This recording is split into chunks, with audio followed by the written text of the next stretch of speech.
Good morning everyone. जैसे कि आप लोगों को पता है मेटलर्जी की सीरीज चल रही है। लास्ट लेक्चर में हमने कंसंट्रेशन ऑफ ओर के बारे में डिस्कस किया था। तो उसमें दो फिजिकल मेथड हमने कर लिए थे। एक तो हाइड्रोलिक वॉशिंग कर लिया था जिसे लेविगेशन या ग्रेविटी सेपरेशन भी बोलते हैं, और दूसरा हमने इलेक्ट्रोमैग्नेटिक सेपरेशन कर लिया था। आज लास्ट फिजिकल प्रोसेस है कंसंट्रेशन ऑफ ओर का, फ्रोथ फ्लोटेशन प्रोसेस को करने जा रहे हैं। अब एक बात और ध्यान रखना, कंसंट्रेशन ऑफ ओर को हम प्योरिफिकेशन ऑफ ओर भी कह सकते हैं। कंसंट्रेशन ऑफ ओर का मतलब मैंने क्या बताया था, रिमूवल ऑफ इम्प्योरिटी। अगर इम्प्योरिटी को हम रिमूव कर रहे हैं तो जाहिर सी बात है इम्प्योर ओर को हम प्योर ओर कर रहे हैं, है ना। इम्प्योर ओर को हम प्योर ओर में कन्वर्ट कर रहे हैं, तो इसलिए हम इसे क्या कहते हैं, प्योरिफिकेशन ऑफ ओर भी कहते हैं। अब ये फ्रोथ फ्लोटेशन प्रोसेस भी मोस्ट इंपॉर्टेंट है। क्वेश्चन पक्का आता है। पहला क्वेश्चन तो यही बन जाता है कि फ्रोथ फ्लोटेशन प्रोसेस है कौन से ओर के लिए यूज किया जाता है, तो यह मेनली सल्फाइड ओर के लिए किया जाता है। तो हम क्या लिखेंगे, ये किसके लिए यूज होता है, mainly used for sulphide ore. Concentration का मेथड है भाई, ठीक है। अब इसका प्रिंसिपल क्या है, किस बेस पर यह आधारित है, तो लिखेंगे प्रिंसिपल कि based on differential wettability of ore and gangue particle. अब आप कहोगे जी ये क्या होता है, समझो। अब देखो, मान लो कि मैंने दो सॉल्वेंट लिए हैं, एक तो लिया है आपका ऑयल और सेकंड लिया मैंने वाटर, ठीक है। आपकी जो ओर होती है वो ऑयल के अंदर वेटेबल होती है, ठीक है।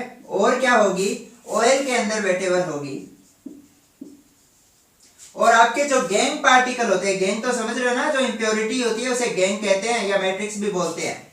और आपके जो गैंग पार्टिकल होते हैं वो क्या होते हैं, वाटर के द्वारा वेटेबल होते हैं। ये बात ध्यान रखना है, यानी डिफरेंशियल वेटेबिलिटी है, यानी दोनों की वेटेबिलिटी डिफरेंट है।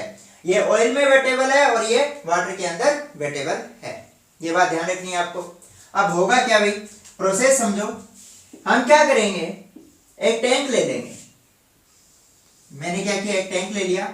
इसमें दो कंपार्टमेंट है भाई, ये फर्स्ट कंपार्टमेंट है, ये सेकंड कंपार्टमेंट है, या आप अलग से दो टैंक ले सकते हो। इसमें हम क्या करेंगे, हम जो पाउडर्ड ओर है प्लस वाटर डाल देंगे, यानी वाटर के अंदर पाउडर्ड ओर का क्या हो गया, सस्पेंशन हो गया, वह हमने इसके अंदर डाल दिया है। प्लस क्या करेंगे, कुछ अमाउंट में इसमें पाइन ऑयल डाल देंगे। पाइन ऑयल क्या होता है, फ्रोथर होता है, फ्रोथ बनाने में हेल्प करता है। इसके अलावा थोड़ी सी अमाउंट में इसमें डाल देते हैं सोडियम इथाइल जेंथेट। ये क्या होता है, कलेक्टर होता है, इसके बारे में डिटेल में बताऊंगा। और इसके अलावा थोड़ी सी अमाउंट में या तो एनिलीन डाल दूंगा मैं, या फिर मैं क्रिसोल डाल दूंगा, ठीक है। अब ये दोनों क्या होते हैं, ये फ्रोथ स्टेबलाइजर होते हैं, यानी फ्रोथ को स्टेबल करने में इनका यूज होता है, ठीक है। अब मैंने ये डाल दिए हैं। अब मैं क्या करूंगा, यहां से एयर के लिए इनलेट सिस्टम बनाऊंगा, ठीक है। यहां से मान लो आपकी एयर आ रही है, एयर इनलेट है। एयर को मैं क्या करूंगा, हाई प्रेशर पर इंट्रोड्यूस करूंगा। अंदर एयर कहां जाएगी, हाई प्रेशर से जाएगी। अब देखो यहां पर मान लो इसमें होल्स बने हुए हैं जिसके द्वारा एयर निकलेगी। अब यहां से एयर आ रही है, तो यहां पर क्या है, आपका वाटर है, ऑयल है, और ये सारा मिक्सचर पड़ा है, ठीक है। तो एयर आएगी, तो क्या होगा, अंदर बबल्स बनेंगे, और बबल से बाद में क्या होगी, ऑयल भी प्रेजेंट है, तो इससे क्या बनेंगे, ऑयल फ्रोथ बनेगी, ठीक है। हाई प्रेशर पर एयर आई, एयर क्या करेगी, पानी के अंदर आएगी, बबल्स बनेंगे, और ऑयल भी प्रेजेंट है। ऑयल और वाटर को ये क्या करेगी, मिक्स करने की कोशिश कर रही है, तो इस कारण क्या होगा, ऑयल फ्रोथ बनाने में हेल्प करेगा, ठीक है। अब आपको पता है कि जो ओर होती है वो ऑयल के द्वारा वेटेबल होती है, यानी मान लो कि ये ऑयल की ड्रॉप है, इसके ऊपर क्या होगी, जो ओर की ड्रॉप है वो चिपक जाएगी, ठीक है। अब ऑयल क्या होता है, लाइटर देन वाटर होता है, तो और कहां जाएगा, ऊपर जाएगा फ्रोथ के साथ। फ्रोथ भी कहां जाएगी, सरफेस पे जाएगी। ठीक है, तो अब आपका क्या आ गया, फ्रोथ है वो सरफेस पर आ गई, मैं ये मान रहा हूं ये फ्रोथ है। तो फ्रोथ में क्या क्या आ गया आपका, ऑयल प्लस और आ गए हैं। ठीक है, अब दूसरा देखो, जो गैंग पार्टिकल थे वो वाटर के द्वारा वेटेबल थे। गैंग में क्या होता है, मेनली सिलिका होती है, मिट्टी होती है। मिट्टी अगर पानी से भीगेगी तो वो क्या होगी, हैवी हो जाएगी। हैवी होगी तो नीचे सेटल डाउन हो जाएगी, तो वो कहां हो जाएगी, इकट्ठा बॉटम में हो जाएगी। यहां पर क्या होगी, जो गैंग पार्टिकल है वो सेटल डाउन हो गई। ठीक है, मैं यहां लिख रहा हूं गैंग सेटल डाउन, यहां हो गई है। अब आप क्या करोगे, जो फ्रोथ है इसको यहां से सरफेस से रिमूव कर लोगे दूसरे टैंक में। आपने इसको कहां डाल लिया, यहां पर डाल दिया। अब आपका यहां पर ऑयल प्लस और है।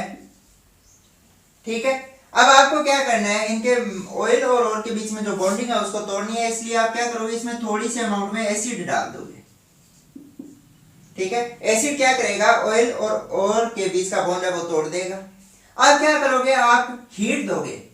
हीट दोगे तो आपको पता है कि जो ऑयल होते हैं वो वोलेटाइल इन नेचर होते हैं, तो ऑयल तो क्या होगा, वेपोराइज हो जाएगा, और पीछे क्या मिल जाएगी आपको, और मिल जाएगी।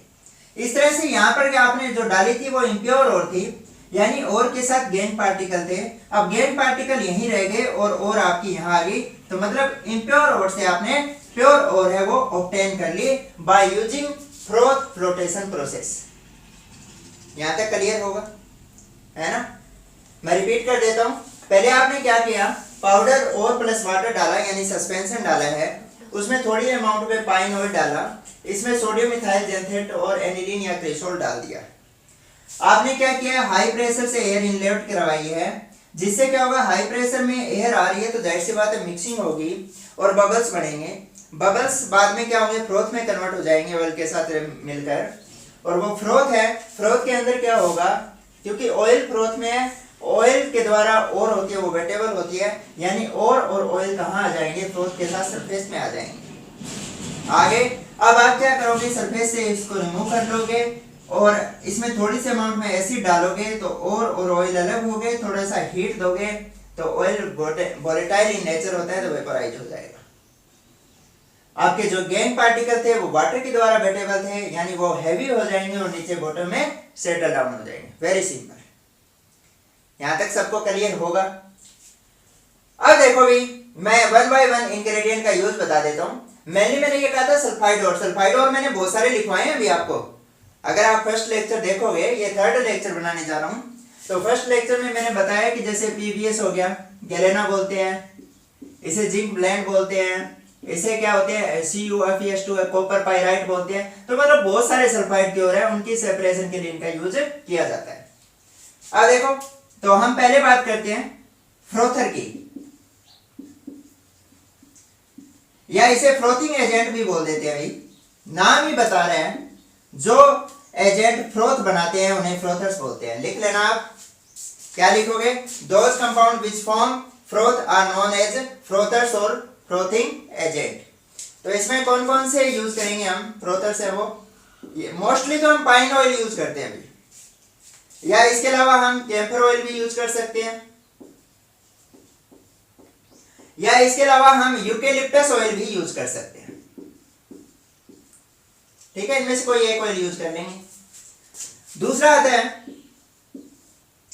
फ्रोथर फ्रोथिंग एजेंट के बाद में दूसरा हमने क्या डाला था, कलेक्टर डाले थे भाई।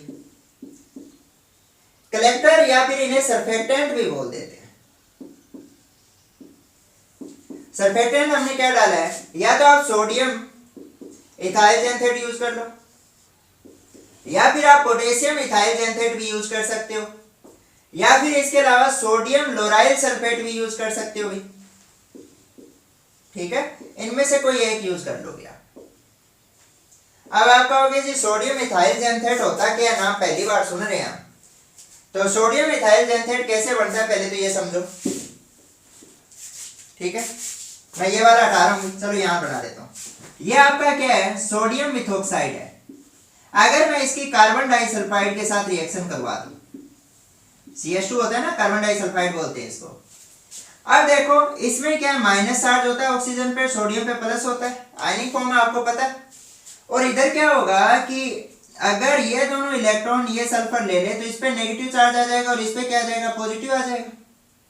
ठीक है, रिएक्शन होगी तो ऑक्सीजन पे माइनस है और कार्बन पे क्या है, प्लस चार्ज है, तो ये इसके ऊपर अटैक करेगा। तो क्या बनेगा, देखो भाई CH3O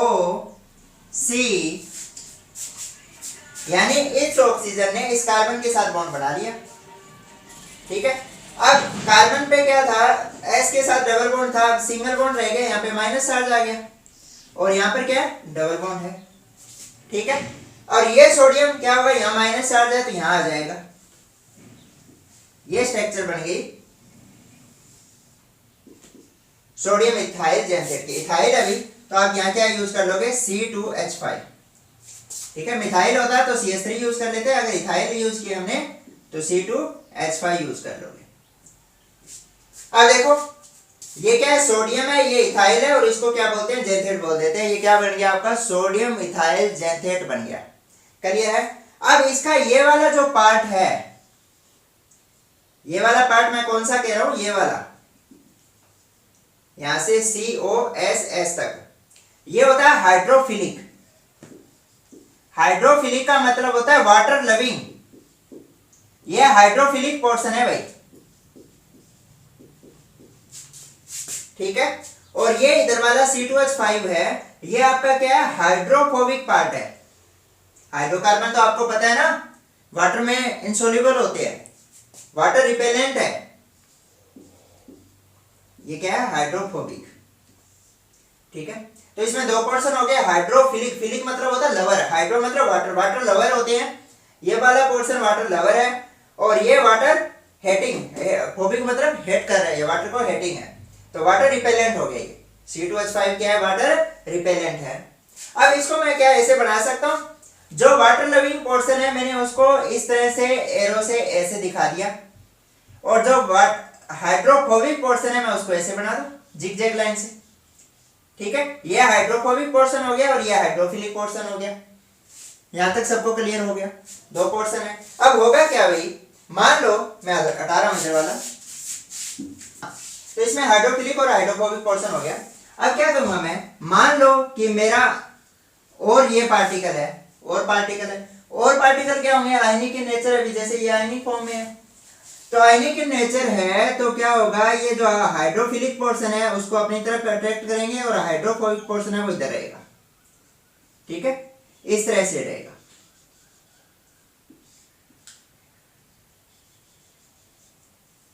ये हाइड्रोफिलिक, ये हाइड्रोफोबिक पोर्शन। ठीक है, इस तरह से मान लो कि इसने एक सर्कुलर सरफेस बना लिया इसके इर्द गिर्द। अब यहां पर आपको पता है क्या था, वाटर में अंदर सस्पेंशन था ये, तो ये हाइड्रोफोबिक पोर्शन क्या करेगा, वाटर को रिपेल करेगा।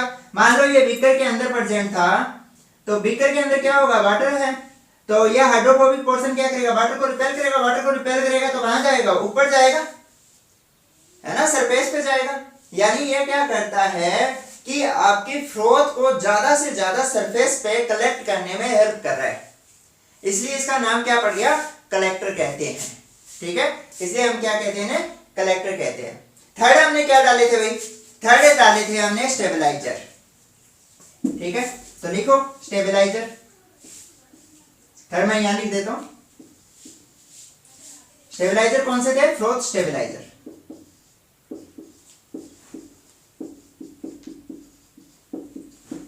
फ्रोथ स्टेबलाइजर नाम ही बता रहे हैं, फ्रोथ को स्टेबल करने में हेल्प कर रहे हैं। यानी ये क्या कर रहे हैं, increases the life period of froth.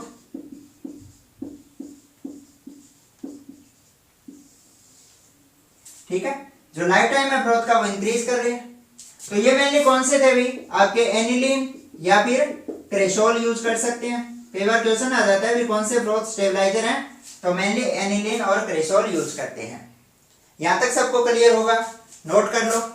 आगे बढ़ते हैं, अब मैं हटा रहा हूं इसको। हाँ भाई, इतना सबको समझ आ गया होगा। अब आगे बढ़ते हैं। अब देखो, अब आपका क्वेश्चन ये होगा, चलो सर सल्फाइड और को ये कंसंट्रेट करने के लिए यूज करते हैं, और अगर सल्फाइड और सिंगल है तो ठीक है, सरफेस पे आ जाएगा, उसको हमने सेपरेट आउट कर लिया। अगर सल्फाइड और ऐसे हो जैसे पीबीएस के साथ जिंक सल्फाइड भी प्रेजेंट हो, यानी यहाँ तो दो दो सल्फाइड है और जाहिर सी बात है दोनों सल्फाइड सरफेस पे आएंगे और दोनों यहाँ पर इधर की तरफ हम कलेक्ट करेंगे, तो क्या हो गया, ये इम्प्योर फॉर्म होगी, प्योर फॉर्म तो नहीं है ना। तो अगर हमें सिंगल सल्फाइड को सेपरेट करना हो तो हम कैसे करेंगे, इसके लिए दो मेथड है। या तो आप क्या करो कि ऑयल और वाटर का रेशियो वो चेंज कर दो। पहला क्या है, बाय चेंजिंग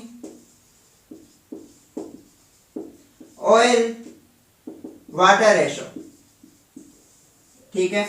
हम ऑयल वाटर का रेशियो चेंज कर दें तो एक और आ जाएगा और दूसरा रह जाएगा। या फिर दूसरा हम यूज करते हैं जो मोस्टली यूज होता है वो डिप्रेसेंट यूज करके। क्वेश्चन आ जाता है भी कौन सा डिप्रेसेंट यूज करते हैं, तो डिप्रेसेंट हम मेनली यूज करते हैं सोडियम साइनाइड या फिर पोटेशियम साइनाइड, ठीक है। अब डिप्रेसेंट कैसे हेल्प करेगा हमें सिंगल सल्फाइड और को सेपरेट करने में, वो समझो।